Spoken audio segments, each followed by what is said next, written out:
Welcome back to Elestrals Academy, my hopeful prospective casters. Today we enter the battle phase where we will get our hands dirty in ceremonial casting, clashing, combat. Don't forget, all of the things you have learned in your previous lessons will still apply today.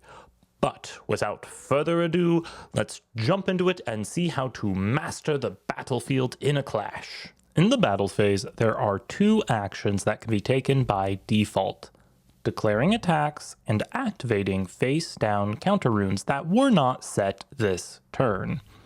There may be additional cards that have effects that specify they can be activated in the battle phase, which are of course also valid actions at this time. Each attack position Elestral gets a single attack. To declare an attack, the turn player chooses an attack position Elestral on their side of the field and an opponent's Elestral to do battle. If there are no Elestrals on the opponent's field, their spirit deck may be attacked directly, resulting in the opponent expending one spirit per spirit enchanting the attacking Elestral. This declaration of attack constitutes the attack step, the first of 3 steps in an Elestral's battle. To give an overview of these 3 steps, we begin with the attack step as discussed. This is the time window in which effects that may activate after an Elestral declares an attack occur. Cards such as Shield of Achilles will be played here. The attack is still in a proposed state at this juncture and may be invalidated a number of ways, such as forcing an attacking Elestral to change to defense, such as casting Tsunami. After both players pass priority and all effects resolve, we may move to the battle step. At this point, the battle cannot be stopped, and the battling Elestrals cannot change positions. Any effect that activates when an Elestral enters battle, such as Spectrus's suppression effect, may activate at this time. Finally, the damage step occurs, where the results of the battle are tallied. Defeated Elestrals move to the underworld, spirits are expended for damage, and effects that occur when damage is dealt or Elestrals are destroyed in battle occur. Now, before we dig deep on the steps, it merits making sure we understand how math works. We must answer the question every young caster must learn: whale plus arrow equals ? Galaxy swaps its stats and becomes a 5/2. Poison-tipped arrow will give its attack a -2. What does Galaxy's stat line become? Is it 3/2? Is it 5/0? The answer is 5/0. Here is why. In Elestrals, stat changes are applied in the following order: set, add, subtract, and then flip. Additionally, every time a new stat change is added, the full set of stat changes is recalculated. So to play out Galaxy and Poison-tipped arrow, Galaxy is a 2/5 and its effect makes it a 5/2. Poison-tipped arrow forces a recalculation that goes its default attack of 2/5, poison-tipped arrow applied to make it 0/5, and then finally its own stat swap to make it 5/0. This graphic is from the rules section of the official Discord and is the canonical point of reference for Elestral stat math for the community. Now that we're done learning math, let's examine the battle steps in detail. The attack step handles the battle declaration. The attacker cannot undeclare the attack, but there may be a number of ways for the attack to be made invalid. If the attacking Elestral is moved to defense position, say by Tsunami, the attack is invalidated and stops. If the defending or attacking Elestral leaves the field, the attack is invalidated, say by Werepup being on the field when Lunar Phase Full Moon is activated. Conversely, if the declared attack was to the spirit deck and an Elestral is cast to your opponent's side of the field, the attack also becomes invalid. If the attacking Elestral loses its permission to attack, the battle also ends. This may be because an effect like Gorgon's Gaze takes away its standard attack permission, or for cards like Blazerus the Frog or Spinosect, which have effects that grant them special attack permissions. If they become suppressed, they will lose that permission and have their attack invalidated.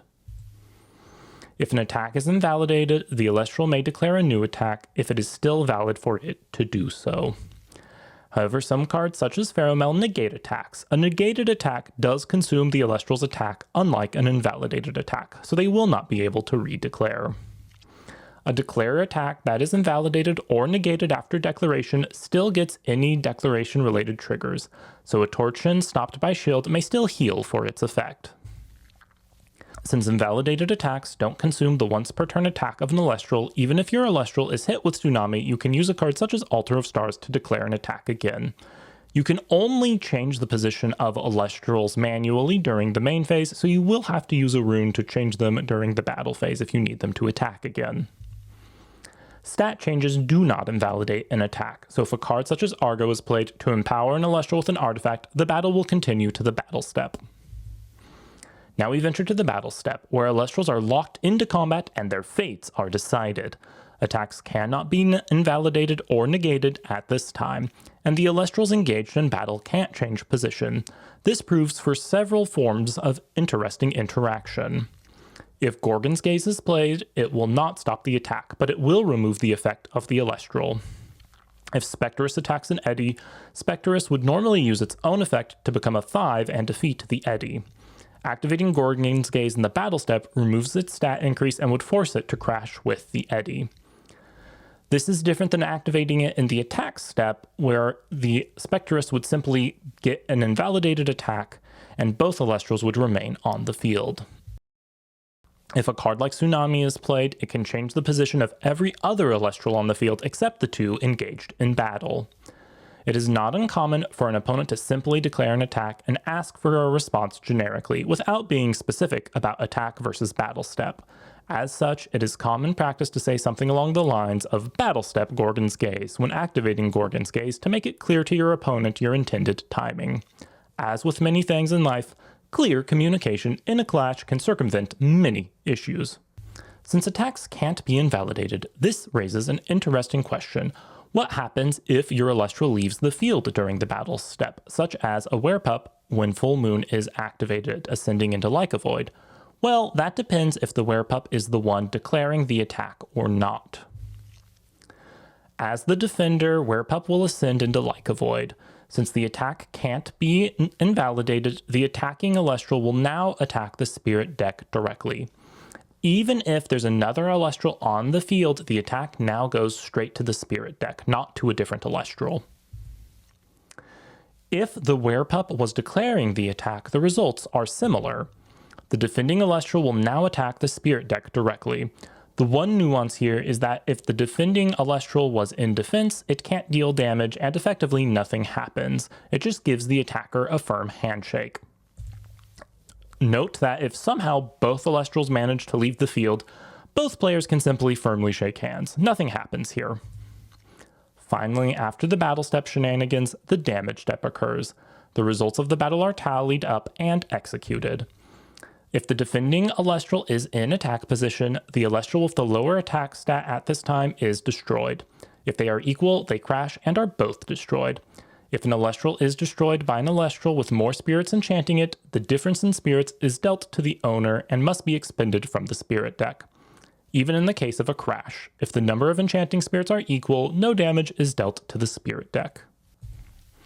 If the defending Elestral is in defense position, if the defense stat is lower than the attacker, it is destroyed. If it is equal or greater, nothing happens. No damage is dealt to either case unless the attacker happens to have the piercing damage ability.